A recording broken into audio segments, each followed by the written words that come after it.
Welcome. My name is Kent Rohrbach, Vice President of Client Services at RobbinsKersten Direct.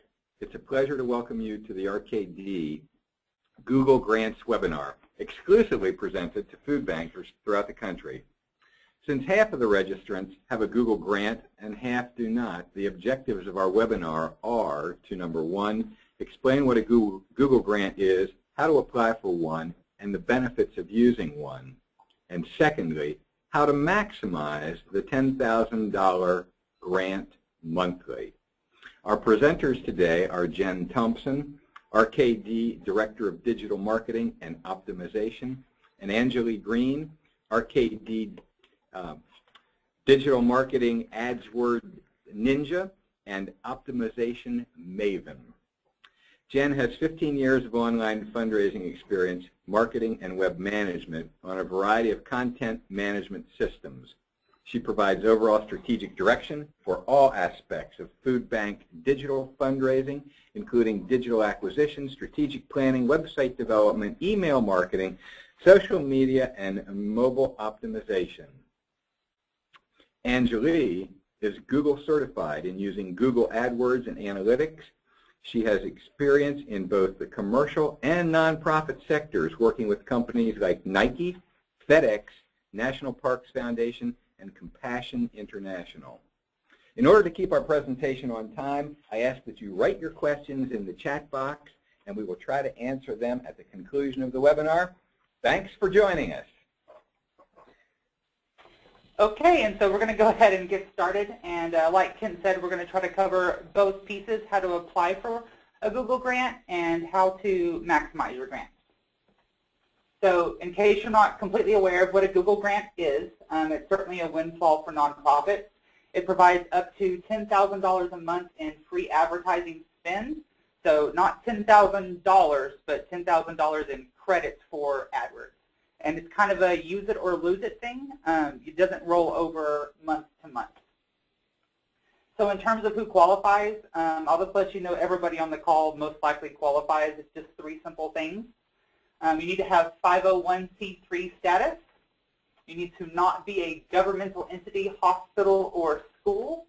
And you have to apply via the Google Nonprofits program. So it's pretty simple and straightforward for that part. And just a little bit about what the Google Nonprofit Program is. There's more than just the grant program. YouTube Nonprofit Program lets you do some fun things. If you use Google Checkout, you can put a donate button at the top of your YouTube page. Your IT director might be interested in the Google Apps available for nonprofits. There's Google Earth if you have any mapping needs.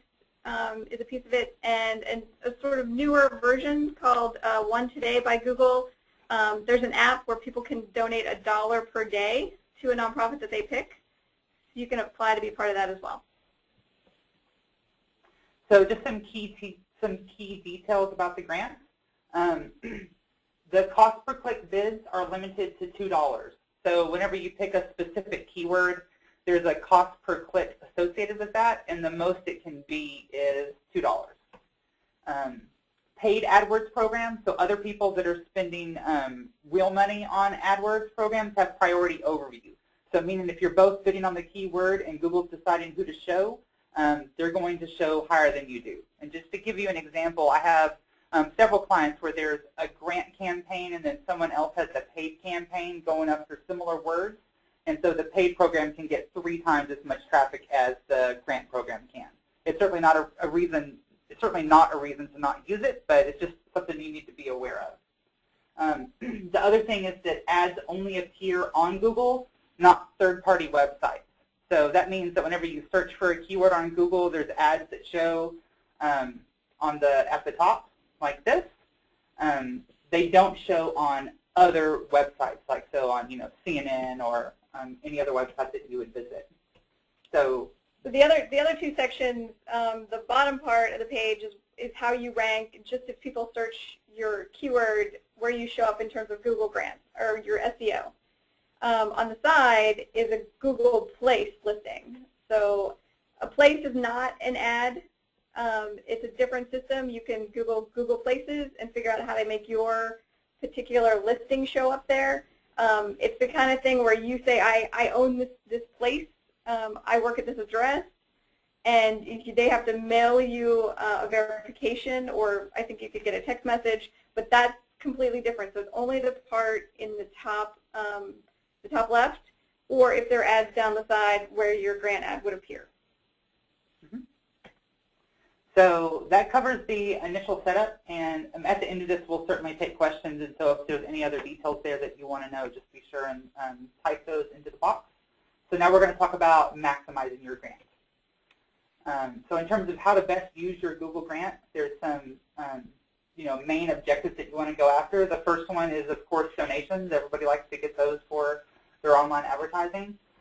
You can also run awareness campaigns. So any sort of event that you have going, or if there's things along those lines, you can certainly run those. That's not something you might normally be able to do with a paid campaign, but since you have the budget available, you can run them for all sorts of additional campaigns. And of course, you also want to be able to acquire emails. So those are kind of the three main goals as you sort of structure your campaigns and you think about the different groups that you want to run. You always want to have an objective in mind. So it's not all about giving, although that's probably one of the first things you'll put in place. So in terms of maximizing things for giving, the first thing to keep in mind is to have a simplified donation form, which means that you don't want to ask for more than you need on a form. One of the phrases that we throw around here is, "Don't make it hard for me to give. Don't make it hard for them to give you money." And so there's probably a lot of extra fields that you could remove from your form. So an obvious example would be the salutation part, like having somebody select Mr., Mrs., or Miss. That's kind of I know that people want that for the database, but it's a non-essential field, and every field that you can cut increases the likelihood that someone will fill out the form. You want to use a unique donation form just so that you can track where the money is coming from. If you drive everything to your main form, then you won't be able to know how much money came in through your grant versus how much money came in through people that were just visiting your site. And the other big thing is that you need to use conversion codes supplied by Google. So within your AdWords account, under Tools, there's a place to generate a conversion code. And what this means is when you put those conversion codes on the thank you page, right? So when somebody completes a donation, they arrive on a thank you page, and that's where that code gets installed. And what it does is it goes back and it talks to AdWords and says, yes, this person converted, and that's how you know how well your campaigns are doing. So instead of just measuring clicks, you can also know how many people actually completed the action that you wanted them to complete. So 3 quick tips to make your donation forms more effective. Like we talked about, you want to fight form fatigue by removing all non-essential fields. And I'll just jump in and say, you need a credit card, you need somebody to give you a dollar amount, and you need their name and their email. If you're asking, how did you come to this form, you already know that they came from an ad, so you don't need to be asking that. What do you want to give to? If you're asking that, then you probably should have a donation form for your ad that goes straight to, if it's a food drive, that goes to a form that already says this is for a food drive, not asking people to pick several different things. So really limit it to only the things you need to complete the transaction. Otherwise, people will, take too long and try to decide, and then they won't finish their gift. And so one of the things we do a lot of here is usability testing. And I've actually got to watch people go out and fill their donation forms in sort of isolated studies. And one of the fascinating things that you wouldn't think would happen is that someone will start the form, they'll fill out their name, they fill out their address, and then you can start seeing them type slower and slower. And then about halfway through, they just stop. And it's called form fatigue, right? Like somebody had the initial motivation to start their gift, and then they just couldn't get to the end. They just lost motivation. And so it's why we want the form to be as short and simple as possible. You also want to make sure that the user knows exactly how their money is going to be used. So some people put a pie chart off to the side that says what percentage of money is going. Other organizations choose to have a box that says this is exactly how the money is going to be used, that it's going to feed families in this specific area, or it's going to be used to fuel this specific place, but as specific and clear as you can make that so that the person knows, be sure and do that. Sometimes people put that at the very top of the form with like a picture and a little paragraph. Sometimes people do it to the right of the form. That's kind of a design choice that you can make. And the last thing that's really important is you need to reinforce trust with credibility indicators and a simple, pleasing design. So separate from the usability, people sort of subconsciously make a judgment about the page that are on. And you probably do this too. When you visit sites on the internet, sometimes you show up and you think, oh, this is kind of sketchy. And sometimes you show up and you're like, oh, this is a really cool page. And it has to do with your immediate gut reaction to the design. And then if there are the credibility indicators, the logos that the form is secure, maybe you're a member of there's a charity navigator rating, like what other symbols that you have, definitely put those on your form. And before we move on, I'm just going to jump in and say, you know, we are starting at the where does your ad go piece. You know, to create your ad, you need some keywords, you need some ad copy, and those things can change over time, and you can play with those to figure out the right combinations. But more importantly is where you send people when they click your ad. If you don't take the time to walk through the steps of making sure your donation form is effective, or your email sign-up, or wherever it is you're sending people, you won't get any results. You might as well not even do the ad. So we really want you to think through, you know, great, I've got an ad, I've got a Google grant, now I've got some ads up and running, but where am I sending people? What am I asking them to do? And is it easy to do? Is it something they can complete pretty quickly? If you make it too hard, you just won't get any value out of this free advertising. So 3 really easy campaign ideas that we would suggest that you consider. If you're not doing this already, you need to target your brand keywords. So that's your organization name and any other specific programs that you might be running, the names of those. What we generally find is that the conversion rates for brand terms are about 3 times higher than every other kind of keyword that you'll probably use in your campaign. So definitely set those up and make sure that they're driving to a donation form, not one of the other goals that you have in mind, because that's going to be your most lucrative section. And if your brand name, your organization name goes by an acronym or any version, or if you know there's common typos, we encourage you to put all of those things in because you know people will look for you different ways. So don't just think, oh, you're just going to put your formal legal business name and that's it. Get creative in terms of what people, how people might refer to you. Send people directly to a donation form. I know that we've said a lot of things about donation forms, and there's a really good reason for that, is that the donation form is really where the rubber meets the road in terms of how dollars come into your organization. And so making sure that the form is effective increases the conversion rate, right? The percentage of people who will actually complete the form. And then once you've done that, you want to maximize traffic.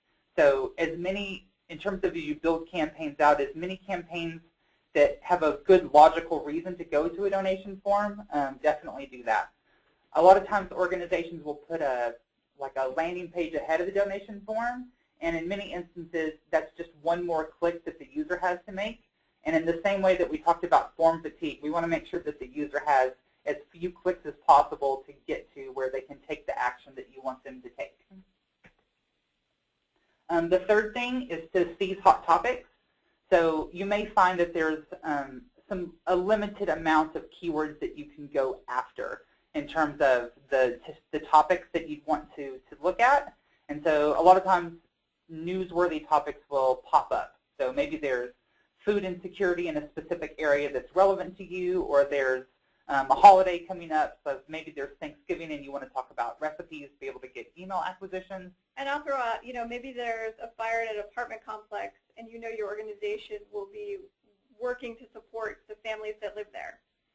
Take keywords about the apartment, the town it was in, and use that. So, you know, it's not quite the same as doing Ebola, you know, a national story, but look for local stories that people might have an interest in and that you can connect with your organization and leverage that. As we talked about the different objectives that you could go after, awareness campaigns is another, and so this is a perfect tool for that. So, for example, you might want to raise awareness for food drives that you're having, for volunteer opportunities, specific events, Hunger Action Month, or if there's a virtual food drive that you're holding, then raising awareness for that also would be really good. This helps build your brand and attract new constituents to your program. So this is an example for one of our clients, the ovarian cancer organization. September is Ovarian Cancer Awareness Month, so they do a campaign called Got Healed, and they encourage people to learn more about ovarian cancer. I think you could leverage this the same way for Hunger Action Month in September. Have a landing page that talks about stats, especially local stats for your area, donation forms, but you could leverage this as an event idea and in a campaign. So the next thing we want to talk about is email acquisition, and we picked this one client because there's really clear examples to be able to walk through all the different components. So this is an information page that's on their site, and you probably have an equivalent on your site that goes into detail about some of the information about programs or things that are specific to your community, but the point is that it's kind of a large chunk of text. And so what you want to do is to be able to turn things like this into a content page. So this one is about the symptoms of ovarian cancer, but there's really no way to convert. There's just the join our mailing list in the top right-hand corner of their page. And so we want to convert that into something that can get someone to donate. And so this is an example of what a landing page looks like. And so you're going to notice some key differences, some huge differences between the content page and the landing page. You'll notice that there's not navigation. There's no navigation at the top of the page, which means that there's not an obvious way for someone to go backwards, because we want people marching forward towards the action that we want them to take. Big headline, very little copy on the page, and everything is driving down to the specific action that we want them to take. And so everything is action-oriented, right? So download the symptoms tracker. It has the benefits of doing so, and then a really big, bold call to action for download now on this page. And so dramatic difference between what a content page would look like versus a landing page. And just to translate some of this for food banks, if you looked at your volunteer information page, you probably list your hours, the locations, maybe some guidelines. If you turned that into an easy downloadable document, a volunteer guide for our food bank, and you had a simple page like this that maybe listed, you know, the information that you would get in the guide, big, you know, enter your email address and your name here, or whatever key pieces of information you need from people. Maybe you want to add one more box that says, when are you most interested in volunteering? Weekends, weeknights, you know, one more thing, so that you turn this into a really strong sign-up form. You've now got an email address, great for fundraising, and for getting those people actively involved with your organization. Yeah, so you can build the email list to fundraise for them, but then also to send out communication that people are interested in volunteering. The other thing that you want to do, if someone goes through and actually completes whatever your action is, whether that's a donation or whether that's an email acquisition, you want to make sure that you're looking for sort of secondary conversions on your thank you page. So if they gave you your email address, you might ask them to donate on the thank you page, because they're already sort of warmed up to your organization and have some momentum. But there's other things. You could send them to your social profile in hopes of expanding that section of your program, or maybe there's some specific resources that you want to send them to. But just think through the entire donor experience, right? Think through from the, you know, the ad that they would click on, the page that they would land on, and when they complete that action, the thank you page should drive them somewhere else that is useful for your organization. Right. Just like a thank you for a donation is just as important. You should look at thanking them for whatever action they've taken online. The next thing we're going to talk about is mobile optimization. And so mobile search has grown 400% since 2010 and just continues on from there. This year, more people will be using phones and PCs to get online. And so I've been tracking the metrics for this for a lot of our clients, and several have already crested the 50% mark for mobile viewing versus desktop viewing for their accounts. And so this is going to be a trend that will be relevant to you as well. And so what you want to do is make sure that your site is friendly for mobile users. So you've probably viewed web pages on your smartphone, and some of them are really easy to get around in, right? They're what we call being thumb friendly. And the form is easy to get to, and it's made for a phone. And then you've probably been on other pages where it's not. And you have to sort of zoom in and mess around, and it's much more painful user experience. And so we want them to be as easy as possible. So you can also segment out your campaigns and optimize for mobile traffic. There's actually a feature in AdWords, and you can run mobile-specific ads, and then you could drive them to mobile-specific pages if you wanted to make that kind of segmentation. And you also want to make sure that your follow-up emails are optimized. So if you took the time to make sure that the donation form was optimized, then once you've gotten that person's email and you're going to send them a thank you or you're going to send them follow-up communication, make sure that the email is mobile optimized as well. The one technology that we always recommend to do this is a responsive design. So some people choose to have two separate pages and have the system detect whether it's a desktop version or whether it's a mobile version. If you do responsive design, it means that the page can shrink to any size, and it will sort of adjust to that automatically. And I'll just take a moment here for a shameless plug for our digital team. In addition to helping organizations with Google grants, we can also support mobile optimization, whether it's your donation forms or email. We do a ton of it. And if you reach out to Kent, he can put you in contact with the right people to figure out what your needs are. And so that covers the basics of setting up a grant and maximizing a grant. And so we're going to move on to the Q&A portion. There's a couple of questions that we already set up just to run through, but if you haven't already typed in a question and you have something on your mind, definitely do so now, and we will try to get to them all. So the first question, what are the options to target ads for people near my food bank? So one of the things that you can do in AdWords is target by geographic region, and so it can be as wide or as narrow as it needs to be. You can target by city, you can target by state. You can even do a radius from a specific area. So say you were in a city and you wanted to target the city and say 10 miles around the city, you could run ads for that as well. It limits the amount of traffic volume that you get, but a lot of food banks have restrictions in terms of where they can show ads, and if that's you, then you certainly have the options to be able to narrow in on specific areas. And it might be a case if you have a food drive that you wouldn't want to run to the entire country, your food drive, because there's no way for people to get there, and so you can target your resources to that specific place. And I will take a moment and say, I think for any keywords that you're targeting with your brand name, I wouldn't limit those by any geographic location. Those are about your organization, and if someone on your list recently moved out of the area but still is interested in the work you do, I would not restrict those to the extent that you're comfortable doing that.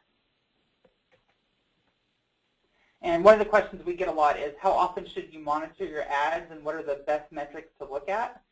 So in the beginning, when you first set up a campaign, you want to make sure that you're checking on it pretty frequently. I do it daily for the first couple of weeks. And so it's because you sort of have to make a lot of little adjustments, right? You're adding some keywords, or you're removing some keywords. Maybe you're trying out a couple different kinds of ads. You're making those adjustments.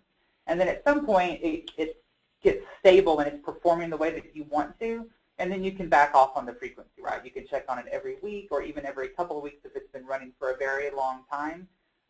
until you get ready to build new campaigns, and so then the cycle starts over. So you build something new, you want to check on it pretty much every day for a little while until it gets stable, and then you back off. In terms of the best metrics to look at, the most important metric to look at is the conversion and the number of conversions and the conversion percentage. So remember we talked about the tracking codes to be in place and how that talks to AdWords, and so that's the most important metric because you know which ones are being effective.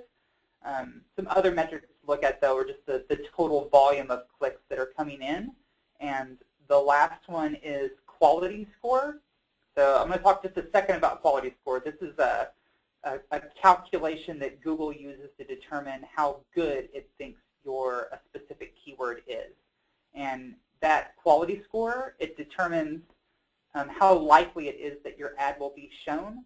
And so at the keyword level, when you're looking at the page that has all of your keywords, you can zoom in and you can figure out what the quality score is for a specific word, and then you can work on changing factors to improve that so that you get more clicks. I don't know if we have any questions. Jen's taking a look at that right now, so give us just 1 second.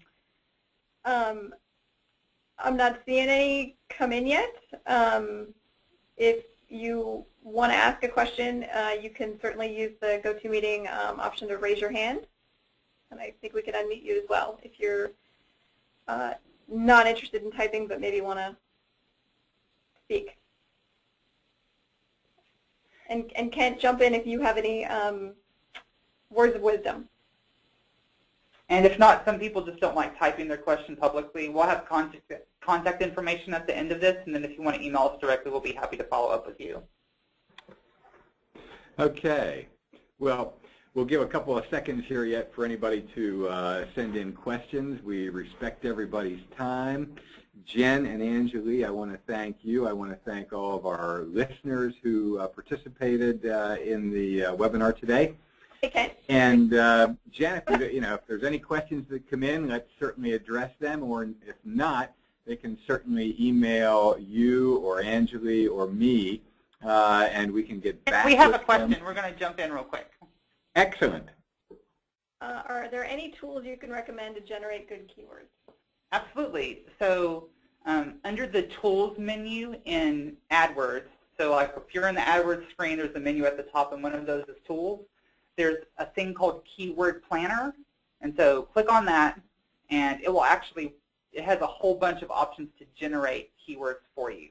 So you can put in some sort of seed keywords, and then you can even put in your landing page, and it will analyze it and generate keywords. So that's, in terms of planning, that's one of the best places to go.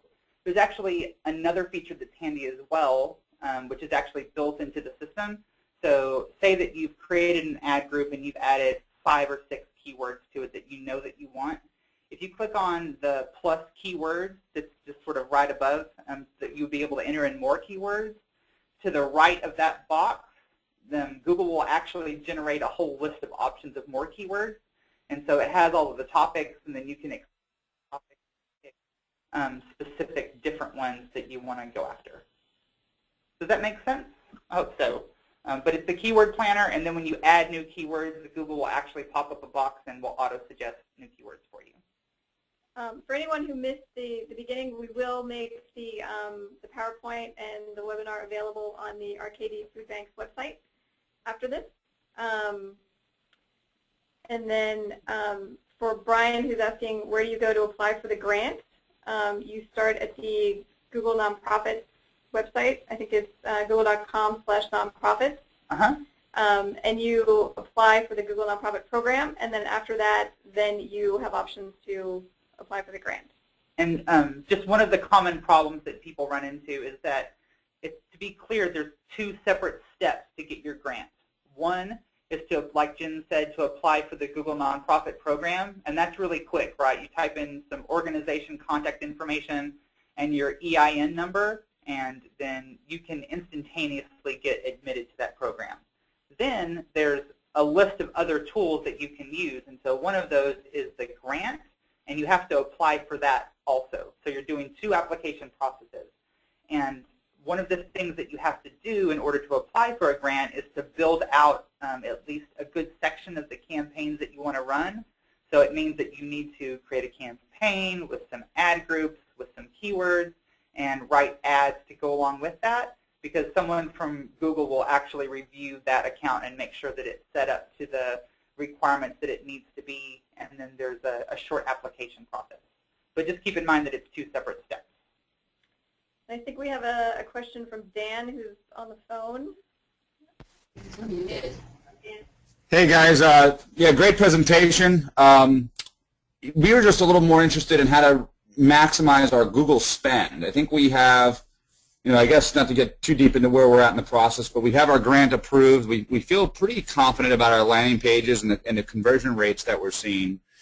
But we're seeing that, especially kind of more in the off season as we're getting into the season, that the amount of search volume and the $2 max cost per click has kind of limited our grant spend.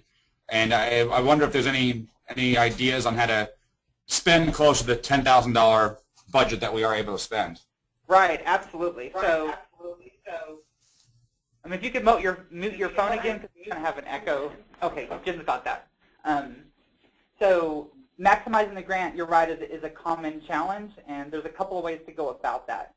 Generally, it means creating more campaigns. So you've already created a campaign, and you probably have reached the keyword volume, and you've probably tried some of the obvious things, which is just adding more keywords to a section. We generally find that to hit close to the $10,000 mark, you need somewhere between 4 and 8 to 10 unique campaigns. So defining a campaign as maybe there's an email acquisition that you're going to download the volunteer hours, like the volunteer sheet that you would give information. That would be one campaign. And then you might have an email acquisition, say, for give your email, we'll give you recipes, for example. That would be another campaign. And so you need to have a bunch of those. So instead of, you need to think laterally, right, in terms of making more campaigns instead of continuing to add keywords, because there's diminishing returns on that, which you've seen. And the best way to work out which campaigns to run is to use the keyword planner, and you want to find keywords that have as much traffic as possible. So there's some terms that you'll probably think of, you'll come up with a campaign idea and go, oh, can we do this? Well, then you can type those keywords around that into the keyword planner, and if the keywords it has a really high volume, then definitely run those, because you'll be able to get a lot of actions from that. And if it's a really low volume, then maybe it's time to rethink and pick a different campaign. In terms of how I would judge what is high versus low, anything that's under 10,000 searches per month in terms of an ad group, it will show you both potential ad groups and keywords in that tool. If it's under 10,000 a month, that's a pretty low campaign. Because remember, we talked about the priority of how your ads get displayed, so it's going to be under the people that pay for it, so you need a lot of keyword volume. If you hit the 100,000 range, that's really good, right? That's starting to get into a large volume of keywords. Hopefully that answers your question, Dan. We can unmute it if you have a follow-up question. Unmuted. Oh no, I think, yeah, that gives us some insight. We do have several campaigns built out, but we just need to go in and take a look at the keywords and do a deep dive. But yeah, definitely. Thank you for the insight. Thanks, Dan. I think we've got another question from Nancy. I keep getting this message on some of our keywords. Your keyword isn't triggering ads to appear on Google right now due to a low ad rank. Anything I can do to improve our rank? Sure. So improving ad rank is a little bit more complex than some of the other things. But I'm going to definitely give it a crack at answering that, and we can follow up directly if we need to. The easiest way to improve your ad rank is trying to change the quality score of a specific keyword. And the quickest way to do that is to change what's called the match type. So for any keyword, there's 3 possible ways that it will match. And so one is broad match. And so let's say that our keyword is red widgets. So if somebody types in red widgets, every conceivable combination that's connected to that will display. So if someone types in red shiny widgets, like stick the keyword in the middle of it, it will still display. Even if they put a bunch of keywords, or if they said widgets new red, like in a different order, it would also match. So because it's so broad, the quality score ends up being lower for that unless you have a very, very effective landing page. You can do phrase match, and so phrase match means that it has to contain red widget and those words have to be linked together. So it could be new red widget, it would match for that. But it wouldn't match for red new widget, right? So it couldn't be stuck in the middle. You can have words on the front or the back end, and then you can do exact match too, which means they can only search for the exact phrase. So it would only show if somebody typed in just red widget. And so that is going to be on your keyword page. If you look under Edit, which is close to where the keywords are, you're going to see a section that says Match Type. And so the first thing I would recommend is changing the match type from broad to phrase match. That's probably the easiest immediate step that you can take. In terms of other things that you can do, it starts to get more complicated in terms of, optimizing your landing page and making sure that the keywords are really consistent. The other advice that I would give is that you want to think about using the keyword consistently across all of the pieces of the campaign. So the first thing to keep in mind is that you want to have really tight ad groups. And what I mean by that is, let's say that again that we're going to use the red widget example. So there might actually be some subcategories within red widget, right? So maybe there's a buy red widget, and there's a whole bunch of keywords associated with that, maybe in the 5 to 15 range of keywords. So you'd have buy red widget, purchase red widget, so you'd have all those different variations.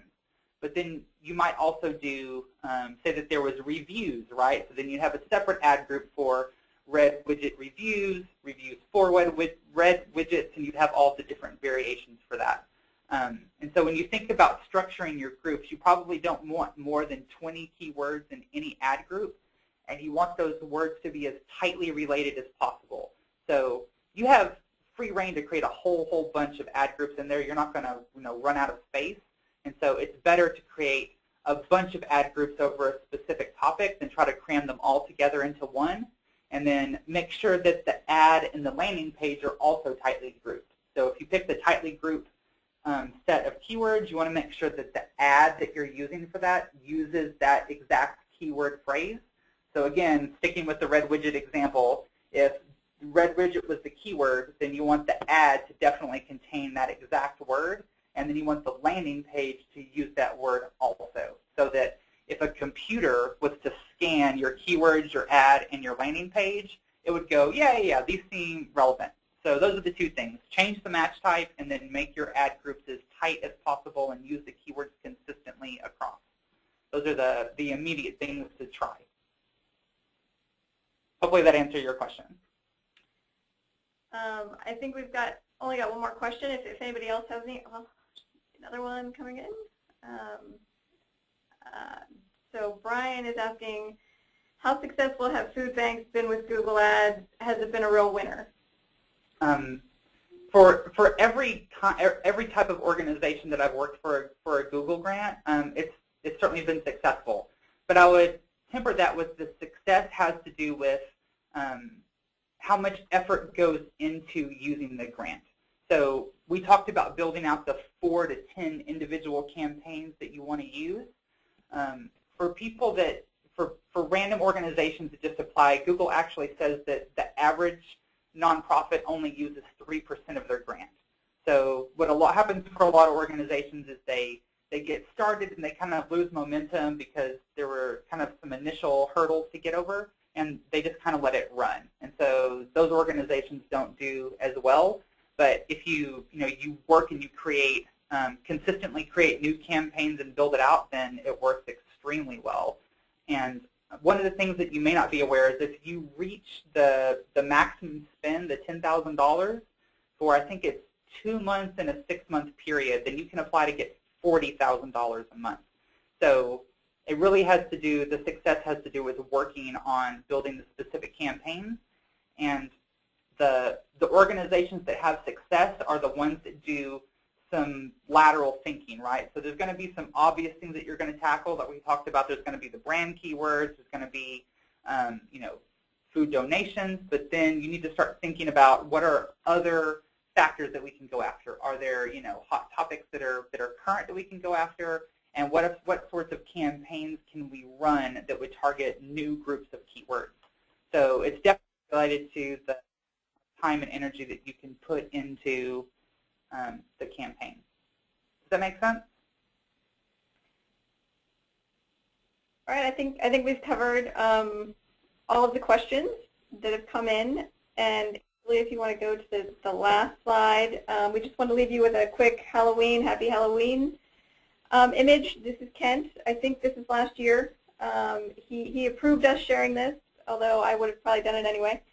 So SpongeBob, thanks for the introduction, and we look forward to getting anyone's follow-up questions. Email Kent, and he will certainly get them to us, or let us know if there's other ways we can help you with your Google grant. Thanks, everyone.